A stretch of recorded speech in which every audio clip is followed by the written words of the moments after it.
একটি চতুর্ভুজ থেকে আমরা সুন্দর একটি চেয়ার ড্রয়িং শিখব। দেখুন এই চতুর্ভুজের নিচে আমরা এইভাবে সোজা করে একটি দাগ দিলাম। দেওয়ার পর এদিকে আমরা একটি দাগ দিলাম, এই পাশেও আমরা এইভাবে আরেকটি দাগ দিলাম। এরপর একটি দাগের সঙ্গে আরেকটি দাগ এইভাবে সোজা করে দাগ টেনে মিলিয়ে দিলাম। দেওয়ার পর এখানে একটি ছোটো দাগ, এখানে একটি ছোটো দাগ, তারপর এই দাগটাকে ডাবল করে আমরা আরেকটি সোজা দাগ টেনে এটাকে মিলিয়ে দিলাম।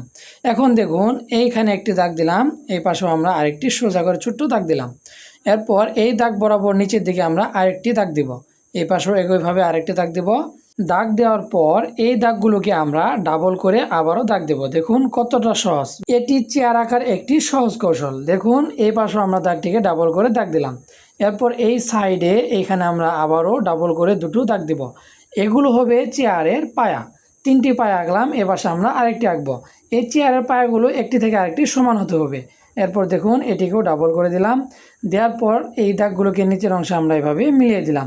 এরপর এটিকে রং করব। রং করার পর এটিকে দেখতে কেমন লাগছে অবশ্যই কমেন্ট করে জানিয়ে যাবেন।